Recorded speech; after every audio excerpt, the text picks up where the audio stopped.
Assalamualaikum warahmatollahi wabarakatuh. Apa kabar sobat-sobat semuanya? Oke, mari kita lanjutkan ceritanya. Tapi seperti biasa, yang belum bantu tekan tombol like, tekan tombol like terlebih dahulu. Bab 1093, aku berikan wajah pada keluarga yang hari kedua. Saat fajar, Ye Guan tiba di Wudaofeng. Saya ada kelas hari ini. Yang Yian membawa keranjang bambu dan pergi ke gunung belakang. Ketika Ye Guan tiba di Wudaofeng, cukup banyak orang yang telah berkumpul di sana. Di antaranya ia melihat Tuo Bagu. Ketika Tuo Bagu melihatnya, wajahnya tiba-tiba berubah dan dia segera bersembunyi. Saudara Ye, pada saat ini, sebuah suara tiba-tiba datang dari samping Ye Guan. Ye Guan menoleh dan melihat seorang pendekar pedang muda berjalan ke arahnya. Itu adalah Lu Xuanfeng. Ye Guan tersenyum dan berkata, "Saudara Lu." Lu Xuanfeng tersenyum dan berkata, "Saudara Ye, apakah Anda tertarik dengan kompetisi Wanzu?" Ye Guan berkata, "Tentu saja saya tertarik." Lu Xuanfeng tersenyum dan berkata, "Kalau begitu, Saudara Ye, kamu juga harus berpartisipasi dalam kompetisi sekte dalam sebulan." Ye Guan sedikit bingung, kompetisi sekte dalam. Lu Xuanfeng sedikit terkejut, "Saudara Ye, kamu tidak tahu?" Ye Guan menggelengkan kepalanya, "Aku tidak tahu. Tolong bantu aku, Saudara Lu." Lu Xuanfeng mengangguk, lalu berkata, "Setiap negara bagian hanya dapat mengirim 5 orang untuk berpartisipasi dalam kompetisi Wanzu. Sekte pedang kami memiliki 2 tempat, akademi memiliki 2 tempat, dan tempat yang tersisa adalah Ye Zuxin. Ye Zuxin dari keluarga Ye telah dikonfirmasi karena dia belum bergabung dengan markas akademi untuk kompetisi Wanzu ini. Oleh karena itu, dia tidak perlu berpartisipasi dalam kompetisi. Tentu saja, dia tidak perlu berpartisipasi dalam kompetisi. Bagaimanapun, dia adalah nomor 1 dari generasi muda di Qingzhou sekarang." Ye Guan berkata, "Jadi, jika kita ingin berpartisipasi, kita harus lulus kompetisi sekte dalam." Lu Xuanfeng mengangguk, "Ya." Ye Guan berkata, "Lebih dari 70 orang bersaing untuk 2 tempat. Sekarang ada lebih dari 70 murid batiniah." Lu Xuanfeng menggelengkan kepalanya, "Bertarunglah untuk 1. Ye Guan tercengang. Lu Xuanfeng tersenyum dan berkata, "Salah satu tempat telah terisi." Ye Guan sedikit mengernyit, "Sebuah keluarga?" Lu Xuanfeng mengangguk, "Ya. Meskipun saudaraan juga akan berpartisipasi dalam kompetisi, tetapi dengan kekuatannya, seluruh sekte dalam." Pada titik ini, dia melirik Ye Guan dan tersenyum, "Saya khawatir hanya saudara Ye yang bisa bersaing dengannya." Ye Guan berkata, "Dengan kata lain, hanya ada 1 tempat tersisa." Lu Xuanfeng mengangguk sedikit, "Ya, sebenarnya, tujuan sebenarnya setiap orang bukanlah salah satu dari 5 tempat, tetapi tempat cadangan." Ye Guan sedikit penasaran, "Kuota cadangan?" Lu Xuanfeng tersenyum dan berkata, "Ya, kelima tempat itu bisa dikatakan sudah diputuskan sejak awal. Sebenarnya, semua orang tidak akan punya ide apapun, karena untuk mewakili Qingzhou untuk berpartisipasi dalam kompetisi Wanzu, kita tentu harus memilih 5 orang terkuat. Baik itu Ye Zuxin atau saudaraan, mereka adalah yang terkuat dari generasi muda di Qingzhou kita. Jika mereka pergi, itu akan sangat bermanfaat bagi Qingzhou kita. Ini bukan hanya pertempuran kehormatan pribadi, tetapi juga kehormatan Qingzhou kita. Sebagai orang Qingzhou, kita tentu berharap orang-orang yang lebih kuat akan pergi." Pada titik ini, dia berhenti sejenak dan melanjutkan, "Kami semua sadar diri. Kami tidak memiliki kemampuan untuk mewakili Qingzhou dalam kompetisi Wanzu. Tujuan sebenarnya kami untuk kompetisi sekte dalam ini sebenarnya adalah 2 tempat cadangan. Yang disebut tempat cadangan adalah bakat cadangan. Mereka juga dapat mengikuti kelima orang tersebut untuk berpartisipasi dalam kompetisi Wanzhou. Namun, mereka bukanlah pasukan tempur utama, tetapi mereka ada di sana untuk pelatihan. Selama mereka dapat kembali hidup-hidup, keduanya akan menjadi peserta utama dalam kompetisi Qingzhou berikutnya dan akan dilatih sebagai fokus. Ye Guan mengangguk sedikit. Begitu, Lu Xuanfeng tersenyum dan berkata, "Saudara Ye, apakah tujuanmu kali ini adalah menjadi salah satu dari 5 tempat?" Ye Guan mengangguk. "Ya." Lu Xuanfeng menatapnya dalam-dalam, lalu tersenyum dan berkata, "Kalau begitu, saya ucapkan selamat kepada saudara Ye terlebih dahulu." Ye Guan hendak berbicara ketika seorang lelaki tua datang dari kejauhan. Lelaki tua ini tidak lain adalah tetua agung sekte pedang saat ini, bernama Qiu Xiao, dan kekuatannya hanya kalah dari pemimpin sekte pedang, Yue Qi. Qiu Xiao melirik semua orang dan berkata, "Duduklah." Para pembudidaya pedang segera duduk. Setelah Ye Guan duduk dan melihat sekeliling, dia sedikit bingung. Kakaan sepertinya tidak ada di sini. Qiu Xiao tersenyum dan berkata, "Tentu saja dia tidak perlu datang ke kelas. Keluarga An telah menyewa seorang guru terkenal untuk mengajarinya. Tidak hanya itu, dia juga memiliki tempat pelatihan khusus yang disediakan oleh Paviliun Harta Karun Abadi." Ye Guan mengangguk. Begitu, sambil berkata demikian, dia melihat sekeliling, dan ketika dia tidak melihat Fuji, alisnya langsung berkerut. Kemana perginya adik kecil ini? Tanpa berpikir terlalu banyak, Ye Guan mendengarkan kelas dengan tenang. Dia tidak berpura-pura, tetapi mendengarkan dengan serius. Wilayah kekuasaannya telah maju terlalu cepat, dan dia tidak memiliki pemahaman menyeluruh tentang setiap wilayah kekuasaan. Namun sekarang dia memiliki kesempatan untuk memulai lagi. Kali ini, dia akan berusaha untuk menjadi sempurna di setiap wilayah kekuasaan, termasuk ilmu pedang. Setelah Yang Yian memasuki kedalaman pegunungan, dia menggali beberapa tanaman lagi dalam waktu singkat. Itu adalah panen yang baik. Senyum cerah muncul di wajah kecilnya dan dia terus melangkah maju. Setelah beberapa saat, dia tiba di titik tengah sebuah puncak yang sunyi. Dia menoleh ke belakang dan samar-samar dapat melihat beberapa istana sekte pedang melalui awan. Sesekali, dia melihat seberkas cahaya pedang muncul dari tanah dan melesat ke langit, yang sangat spektakuler. Dia menarik kembali tatapan irinya dan terus berjalan ke atas. Saat ini, dia merasa sedikit panas. Dia mendongak dan menemukan bahwa matahari merah telah muncul di atas kepalanya. Sinar matahari bersinar di atas awan, memantulkan cahaya warna-warni, yang sangat indah. Yang Yian menyeka keringat di wajahnya dan terus berjalan ke atas. Sepanjang jalan, dia akan menggali tanaman obat, bunga, dan buah-buahan yang dia lihat. Menjelang siang, sudah banyak tumbuhan dan bunga ajaib di keranjang bambu miliknya. Setelah sekian lama, Yang Yian duduk di dermaga batu. Ia mengambil sepotong roti dan mulai memakannya. Saat itu tengah hari, matahari membakar bumi, dan keringat terus mengalir di wajahnya. Tetapi wajahnya dipenuhi dengan senyum cerah. "Saya mendapat banyak hal hari ini." Pada saat ini, Yang Yian tiba-tiba menoleh dan melihat seorang pemuda di lereng gunung sebelah kanan, membawa batu besar dan berlari menuju puncak gunung. Dia memperhatikan dengan saksama, dan ketika dia melihat pemuda itu dengan jelas, dia tercengang, karena pemuda itu adalah Fuji.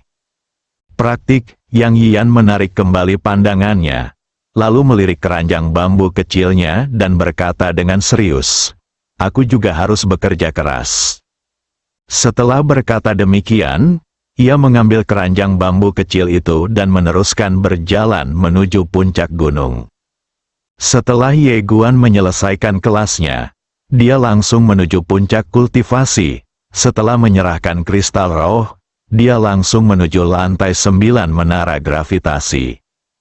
Ye Guan melirik cincinnya, menggelengkan kepalanya dan tersenyum.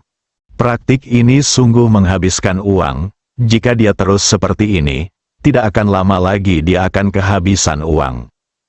Kita masih harus mencari cara untuk menghasilkan uang. Tanpa berpikir panjang, dia melihat boneka emas yang tidak jauh di depannya. Tiba-tiba, boneka emas itu menghilang dari tempatnya, dan sesaat kemudian, cahaya pedang emas menghampirinya. Dia perlahan berbalik ke samping, tetapi tidak terlalu cepat, karena gravitasi di sini 9 kali lipat dari luar. Meskipun tidak terlalu cepat, dia berhasil menghindari pedang boneka emas itu. Namun, ketika dia mengarahkan jarinya ke boneka emas itu menghindar ke samping. Tidak dapat mengalahkan musuh dengan satu pukulan. Pada saat ini, boneka emas itu tiba-tiba berbalik dan menusuknya dengan pedang lainnya. Ye Guan mengulurkan 2 jari dan dengan lembut menjepit pedang itu, tepat. Namun pada saat ini, cahaya pedang meledak dari pedang itu. Ye Guan dengan cepat mengendurkan jari-jarinya, mengetuk-ngetukkan jari kakinya dengan ringan, dan melangkah mundur beberapa kaki untuk menghindari cahaya pedang itu. Saat berikutnya, pedang lain datang ke arahnya. Ye Guan tampak tenang dan menunjuk dengan 1 jari. Wah, ketika pedang itu jatuh, pedang itu bergetar hebat, kemudian boneka emas itu mundur dengan hebat. Ye Guan melangkah maju dan menunjuk lagi, tetapi boneka emas itu bereaksi cepat dan menebas dengan pedang. Sama seperti ini, Ye Guan bertarung mati-matian dengan boneka emas di ruang dan waktu gravitasi 9 tingkat ini. Pada bulan berikutnya, Ye Guan berlatih di puncak kultivasi setiap hari sepanjang hari. Dia ingin memacu dirinya hingga batas maksimal dalam segala aspek.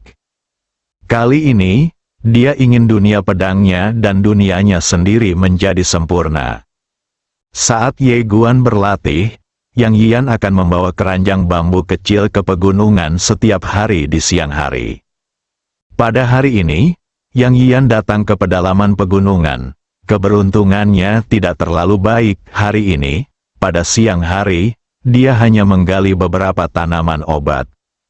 Dan besok adalah kompetisi internal sekte. Memikirkan hal ini, Yang Yian menggertakkan giginya dan masuk lebih dalam. Setelah berjalan beberapa saat, dia tiba di sebuah hutan lebat. Pepohonan di sana sangat lebat, sehingga sinar matahari hampir tidak dapat menembusnya. Cahayanya redup dan sangat menyedihkan. Yang Yian masih sedikit gugup, tetapi dia tidak mundur. Sebaliknya, dia melangkah maju perlahan. Setelah beberapa saat, tiba-tiba, dia melihat Ganoderma lucidum. Ganoderma lucidum sebesar tutup panci dan berwarna keemasan. Dia bisa mencium aroma spiritual dari jarak jauh. Ketika Yang Yian melihat Ganoderma lucidum ini, matanya tiba-tiba berbinar. Dia tahu bahwa ini pasti bukan hal biasa. Dia berlari dengan cepat. Namun, saat dia hendak mendekati Ganoderma lucidum, tiba-tiba, tanah di depan Ganoderma lucidum mulai menggeliat, dan saat berikutnya, seekor ular piton hitam menyeruak keluar dari tanah dan menghantamnya dengan keras. Wah, Yang Yian terkejut dan terlempar, hingga akhirnya menghantam sebuah pohon dengan keras, yang mengakibatkan pohon itu retak. Yang Yian melolong kesakitan. Untungnya, selama kurun waktu ini, Ye Guan diam-diam mengajarinya cara berlatih setiap hari, dan juga diam-diam membiarkannya menyerap kristal roh, sehingga memungkinkannya untuk berkultivasi. Kalau tidak, dia pasti sudah mati kali ini. Begitu Yang Yian mendarat di tanah, ular piton hitam itu menerkam ke arahnya. Wajah Yang Yian tiba-tiba memucat. Pada saat kritis, dia secara naluriah mengangkat cangkul di tangannya dengan kedua tangan dan menghantamkannya dengan keras di depannya. Tetapi dia tidak menyadari bahwa ada cahaya redup yang berkedip di cangkulnya. Seni bela diri yang Ye Guan berikan padanya untuk dilatih tentu saja bukan seni bela diri biasa. Wah, dengan pukulan cangkul itu, ular piton hitam itu terbanting beberapa kaki jauhnya. Setelah ular piton hitam itu berhenti, dahinya retak dan darah mengalir keluar. Ia menatap Yang Yian dengan sedikit ketakutan di matanya, tetapi ia tidak pergi. Setelah Yang Yian menghancurkan ular piton hitam itu dengan cangkul, dia tercengang. Apakah dia begitu kuat? Tanpa berpikir panjang, dia segera berdiri, mengangkat cangkulnya, dan menatap ular piton hitam itu dengan gugup dan sedikit tidak jelas. Aku dari keluarga Yang. Kalau kau menggangguku, aku akan memanggil semua orang di keluarga Yang untuk menghajarmu. Ular piton hitam. Melihat ular piton hitam itu tidak berniat mundur, tenggorokan Yang Yian menggulung dan memutuskan untuk bersikap lembut. Kau memberi keluarga Yang sebuah kebaikan, keluarga yang akan membalas budi padamu di masa depan. Oke. Ular piton hitam. Setelah kebuntuan, ular piton hitam itu tiba-tiba berbicara dalam bahasa manusia. Aku akan memberikan bantuan kepada keluarga Yang sesuai janji. Keluarga yang berutang budi padaku. Setelah mengatakan itu, ia berbalik dan lari. Sebenarnya, ia juga takut pada gadis kecil ini. Bagaimanapun, ini adalah wilayah Sekte Pedang. Siapa yang tahu jika ada orang yang sangat kuat di balik gadis kecil ini? Ia telah mengolah dirinya dengan susah payah hingga ke keadaannya saat ini dan telah memperoleh kecerdasan. Maka ia tidak ingin mendapat masalah. Adapun kalimat itu, sebenarnya itu hanya cara untuk menyelamatkan muka. Walau yang satu tidak disengaja dan yang lain tidak disengaja. Bagaimanapun juga, sebab dan akibatnya telah ditetapkan. Yang Yian tercengang, ular ini ternyata bisa bicara. Ia takut ular itu akan berbalik. Jadi tanpa berpikir panjang, ia segera berlari ke Ganoderma lucidum dan mencabutnya dengan hati-hati. Ia menaruhnya di belakang keranjang bambu dan hendak membawanya di punggungnya.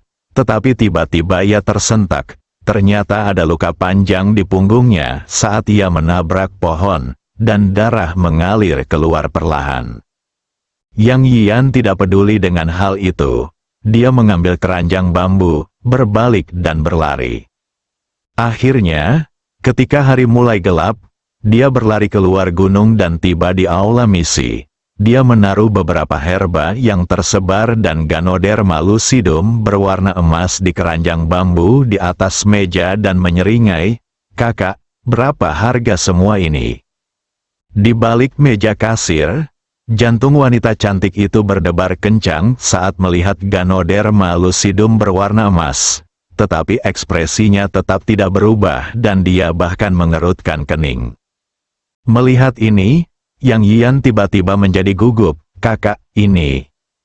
Gadis cantik itu melirik Yang Yian, lalu berkata, "Ini tidak bernilai banyak, tapi karena kamu sering datang ke sini, bagaimana kalau begini? Aku akan memberimu 3 kristal roh." 3 kristal roh. Yang Yian ragu sejenak, lalu berkata, "Kakak, bisakah kamu memberiku 1 lagi?" Gadis cantik itu menggelengkan kepalanya. "Tidak, ini hanya bernilai 3 kristal roh." Yang Yian menggigit bibirnya dan berkata, "Baiklah." Gadis cantik itu mengeluarkan 3 kristal roh dan menyerahkannya kepada Yang Yian. Setelah Yang Yian menyimpan kristal roh itu, dia berkata, "Terima kasih, saudari." Setelah berkata demikian, dia berbalik dan berlari. Setelah Yang Yian pergi, mata gadis cantik itu tiba-tiba berbinar. Dia dengan lembut membelai Ganoderma lucidum emas dan berkata dengan gembira, "Ternyata itu adalah Ganoderma lucidum emas yang legendaris. Harganya setidaknya 300 kristal roh, dasar bodoh." Pada saat ini, seorang lelaki tua tiba-tiba muncul di depan gadis cantik itu. Gadis cantik itu tertegun dan bertanya, Manajer Wu. Manajer Wu menggelengkan kepalanya. Kamu sangat serakah. Jika kamu memberinya satu kristal roh lagi, aku akan memberimu hukuman yang lebih ringan. Tetapi kamu terlalu kejam. Wajah gadis cantik itu berubah drastis. Dan dia berkata dengan tergesa-gesa, Manajer Wu, saya dari keluarga Qin. Saya. Manajer Wu masih menamparkan gadis cantik itu dengan satu telapak tangan. Dan dia jatuh ke tanah. Dia tidak mati. Tetapi dantiannya hancur. Dan dia akan menjadi orang cacat sejak saat itu. Manajer Wu berkata, biarkan keluarga Qin datang menjemputnya. Setelah berkata demikian, dia berbalik dan pergi. Setelah Yang Yian meninggalkan aula misi, dia bergegas kembali ke halamannya tanpa henti. Dia merangkak di bawah tempat tidurnya dan meraba-raba sebentar. Tak lama kemudian, dia mengeluarkan sebuah tas, dan di dalam tas itu terdapat kristal roh. Dia mengeluarkannya satu persatu dan menghitungnya. Akhirnya, hanya ada 129. Dia menghitung lagi, masih 129. Yang Yian menggertakkan giginya, mengambil tasnya, dan meninggalkan ruangan. Saat hari mulai gelap, dia meletakkan tasnya di punggungnya dan berlari keluar. Setelah beberapa saat, dia tiba di paviliun Lingbao. Setelah dia berlari ke paviliun Lingbao dengan tas di tangannya, dia menunjuk langsung ke pedang yang tergantung di dinding dan berkata, aku mau yang ini. Pedang yang ditunjuk Yang Yian panjangnya 3 kaki 7 inci dan lebarnya 2 jari. Pedang itu terbuat dari besi hitam tanpa pola apapun, dan sangat bersih. Di dalam paviliun Lingbao, lelaki tua di belakang meja kasir melihat pedang itu dan berkata, pedang tanpa nama tingkat roh, 130 kristal roh. Yang Yian meletakkan tas itu di atas meja dan menggertakkan giginya. Saya hanya punya 129 koin, apakah itu tidak apa-apa? Orang tua itu menggelengkan kepalanya, harganya sudah ditetapkan. Yang Yian memohon, kurang satu saja, apa tidak apa-apa? Orang tua itu masih menggelengkan kepalanya. Yang Yian mengepalkan tangannya erat-erat, seolah-olah dia sedang ragu-ragu tentang sesuatu. Setelah beberapa saat, dia menarik napas dalam-dalam dan mengeluarkan kalung yang tergantung di lehernya. Dia memandangi kalung itu sebentar, lalu dengan gemetar meletakkannya di atas meja. Bisakah aku menukar ini dengan kristal roh? Bahkan saat dia hampir mati kelaparan, dia tidak mengeluarkan kalung ini. Karena itu satu-satunya yang ditinggalkan orang tuanya. Orang tua itu memandang kalung itu dan mengangguk. Oke. Setelah berkata demikian, dia mengambil kalung itu, lalu melepaskan pedang tanpa nama itu beserta sarungnya dan menyerahkannya kepada Yang Yian. Yang Yian sangat gembira. Dia melihat kalung di tangan lelaki tua itu, lalu berlari keluar sambil memegang pedang. Saat hari mulai gelap, Ye Guan berjalan keluar dari menara gravitasi, dan pada saat ini, dia telah mencapai alam Dharma sejati. Ye Guan tersenyum tipis, kau bisa membawa gadis itu terbang dengan pedang. Setelah berkata demikian, dia segera menghilang tak jauh dari situ. Ketika dia kembali ke halaman rumahnya, Yang Yian sudah menunggunya, dengan tangan di belakang punggungnya dan senyum di wajahnya. Ye Guan sedikit penasaran. Yian, Yang Yian berkata, tutup matamu dulu. Ye Guan sedikit bingung, kenapa? Yang Yian menghentakkan kaki kanannya pelan, jangan tanya, cepatlah. Begitu misterius, Ye Guan menggelengkan kepalanya dan tersenyum, tetapi masih menutup matanya.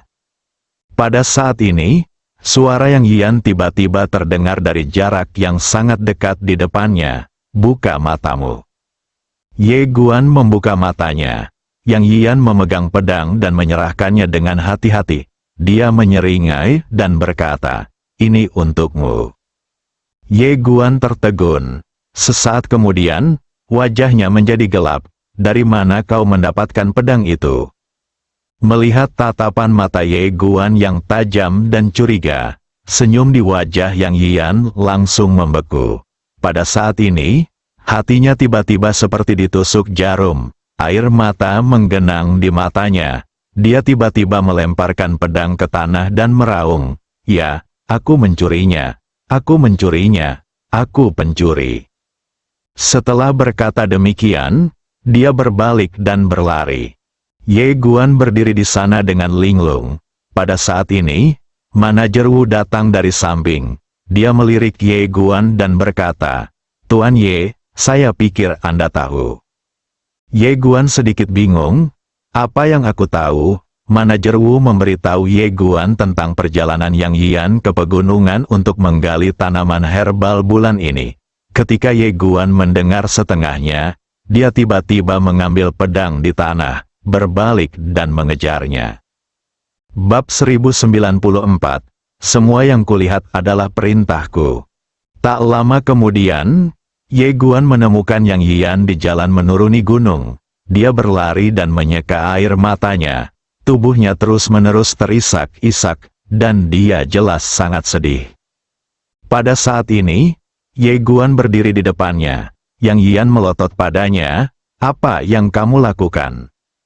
Ye Guan berkata dengan lembut, "Maafkan aku."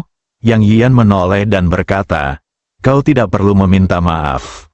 Aku telah mencuri pedang itu." Ketika dia berbicara, dia merasa dirugikan dan air matanya tiba-tiba mengalir deras bagaikan bendungan yang jebol. Melihat ini, Ye Guan buru-buru berkata, "Maaf, ini salahku, pukul saja aku." Yang Yian hanya menitikkan air mata dalam diam tanpa berkata sepatah kata pun. Ye Guan tahu bahwa gadis ini benar-benar menyesali perbuatannya kali ini, dan dia sangat menyesalinya. Mengapa dia mengucapkan kata-kata bodoh seperti itu saat itu? Melihat Yang Yian menangis, Ye Guan mendesah pelan, bertanya-tanya mengapa dia begitu bodoh kali ini. Ye Guan mengeluarkan pedang yang diberikan Yang Yian kepadanya. Setelah melihatnya, dia tersenyum dan berkata, "Aku sangat menyukai pedang ini." Yang Yian menundukkan kepalanya tanpa suara dan tidak mengatakan apapun. Ye Guan berkata dengan lembut, "Kali ini semua salahku. Aku seharusnya tidak meragukanmu. Aku berjanji padamu bahwa hal ini tidak akan pernah terjadi lagi." Yang Yian menatapnya, air mata mengalir di wajahnya. Ye Guan dengan lembut menyeka air matanya dan berkata, "Aku berjanji." Yang Yian menatapnya dengan tajam. "Bahkan jika aku ingin membunuhmu di masa depan, apakah kau masih akan mempercayaiku?" Ye Guan tersenyum dan berkata, "Aku percaya." Yang Yian bertanya, "Benarkah?" Ye Guan mengangguk. "Benarkah?" Yang Yian menatapnya sejenak dan berkata, "Aku memaafkanmu." Ye Guan tertawa. Ia melihat pedang di tangannya dan bertanya, "Apakah pedang ini punya nama?" Yang Yian menggelengkan kepalanya. "Tidak." Ye Guan tersenyum dan berkata, "Kalau begitu kamu pilih satu." Yang Yian menggelengkan kepalanya. "Aku belum membaca banyak buku, kamu bisa mengambilnya." Ye Guan menatap pedang itu sambil berpikir. Yang Yian tiba-tiba menjadi sedikit gugup dan bertanya, "Apakah kamu akan terus menggunakannya?" Menatap mata Yang Yian yang penuh harap, Ye Guan tersenyum tipis, "Iya." Yang Yian menyeringai, "Kalau begitu, kau harus memberinya nama yang sangat kuat. Lagi pula, kau akan menjadi pendekar pedang terkuat di dunia. Jadi nama pedang itu pasti terdengar sangat kuat." Ye Guan tertawa. "Oke." Sambil berbicara, dia menatap pedang di tangannya, dan setelah berpikir sejenak, dia berkata dengan lembut, "Sebut saja Ordo." Yang Yian berkedip, "Pesanan?" Ye Guan mengangguk pelan, "Memegang perintah di tanganku. Semua yang kulihat adalah perintahku." Berdengung, pedang di tangan Ye Guan tiba-tiba bergetar hebat. lalu terdengar suara pedang membubung ke angkasa. Pedang itu fana secara fisik, tetapi menjadi spiritual karena manusianya. Melihat pedang di tangannya bereaksi, Ye Guan tertawa. Mulai saat ini, kamu akan bekerja sama denganku untuk menciptakan ketertiban. Pedang di tangannya bergetar hebat. Ketika Yang Yian melihat reaksi pedang itu, dia lebih gembira daripada Ye Guan, karena dia bisa melihat bahwa Ye Guan sangat menyukai pedang ini. Ye Guan tiba-tiba bertanya, apakah kamu tidak ingin terbang dengan pedang? Yang Yian berkedip, apakah sudah baik-baik saja sekarang? Ye Guan mengangguk, apakah kamu takut? Yang Yian menggelengkan kepalanya, namun segera mengangguk. Ye Guan tertawa, jangan takut, aku akan membantumu menerbangkan pedang. Yang Yian mengangguk, oke, pikiran Ye Guan bergerak, dan pedang ketertiban di tangannya tiba-tiba berubah menjadi pedang raksasa dan jatuh ke tanah. Dia melompat ke atasnya dan mengulurkan tangannya ke arah Yang Yian. Yang Yian memegang tangannya dan melompat ke belakangnya. Ye Guan tersenyum dan berkata, pegang aku erat-erat. Yang Yian ragu sejenak, lalu memeluk pinggang Ye Guan dengan kedua tangannya. Dia jelas sedikit gugup. Ye Guan tersenyum dan berkata, bangun. Saat suara itu jatuh, pedang itu berubah menjadi seberkas cahaya pedang dan melesat ke langit. Yang Yian sangat ketakutan hingga wajahnya menjadi pucat. Dia memeluk Ye Guan erat-erat dengan kedua tangannya dan menutup matanya, tidak berani membukanya sama sekali. Kedua pria itu terbang dengan pedang mereka. Dan sekte pedang dan pegunungan di belakang mereka tiba-tiba menyusut dengan kecepatan yang terlihat oleh mata telanjang. Yin Yan, yang berada di belakang Ye Guan, memejamkan matanya rapat-rapat, detak jantungnya semakin cepat, dan dia hampir mati lemas. Ketika mereka tiba di awan, Ye Guan tersenyum dan berkata, kamu bisa membuka matamu sekarang. Pada saat ini, dia telah menghentikan pedangnya. Mendengar perkataan Ye Guan, Yang Yian membuka satu matanya dengan lembut. Ketika melihat apa yang ada di bawah, dia langsung terkejut dan segera menutup matanya lagi. Ye Guan tersenyum tipis. Jangan takut, Yang Yian menggelengkan kepalanya berulang kali. Aku tidak akan melakukannya. Sambil berbicara dia memeluknya lebih erat. Ye Guan menggelengkan kepalanya dan tersenyum, berkata lembut, jangan takut, aku di sini. Yang Yian terus menggelengkan kepalanya, dia sangat takut. Ye Guan tersenyum dan berkata, kau tidak bisa menutup matamu selamanya, kan? Sambil berbicara, dia memegang kedua tangan Yang Yian dengan kedua tangannya dan berkata sambil tersenyum, tidak apa-apa, kemarilah. Aku di sini. Yang Yian ragu-ragu sejenak, lalu perlahan membuka matanya. Ketika dia melihat pegunungan di bawah, dia merasa sedikit pusing dan tanpa sadar menutup matanya lagi. Takut ketinggian, Ye Guan tersenyum dan berkata, ayolah, santai saja, tidak apa-apa. Dengan dorongan Ye Guan, Yang Yian membuka matanya lagi. Kali ini, meskipun dia masih sedikit takut, dia tidak menutup matanya lagi. Ye Guan tersenyum tipis. Ayo pergi. Begitu suara itu jatuh, pedang di bawah kakinya langsung melayang. Tetapi dia mengendalikan kecepatannya, karena jika terlalu cepat, gadis itu tidak akan mampu menahannya. Pedang terbang itu bergerak perlahan di bawah awan. Yang Yian tidak begitu takut sekarang. Dia melihat ke bawah ke pegunungan yang luas di bawah. Pada saat ini, sekte pedang tampak begitu kecil. Dia mulai bersemangat. Ye Guan tersenyum dan berkata, ayo naik. Sambil berbicara, ia terbang dengan pedangnya, yang menembus awan tebal dan mendarat di atasnya. Bulan yang terang tergantung tinggi di atas kepalanya. Yang Yian menatap bulan yang terang benderang dan berseru, wow, betapa besarnya bulan. Ye Guan tertawa. Yang Yian memeluknya erat-erat, dan dia melihat sekelilingnya dengan rasa ingin tahu dan penuh kegembiraan. Setelah beberapa saat, Ye Guan dan Yang Yian duduk di atas pedang. Kaki Yang Yian berayun lembut, terlihat sangat nyaman. Ye Guan mengeluarkan sebuah buku kuno dan berkata sambil tersenyum, "Bagaimana kalau membaca di sini?" Yang Yian mengangguk cepat. "Oke." Ye Guan mengeluarkan buku kuno itu, membalik halamannya, lalu membaca, "Berbuat baik agar lebih unggul dari orang lain, menunjukkan kebaikan agar mendapatkan reputasi dan berteman, mengembangkan pengetahuan agar menggemparkan dunia, menegakkan prinsip agar menunjukkan pendapat yang berbeda."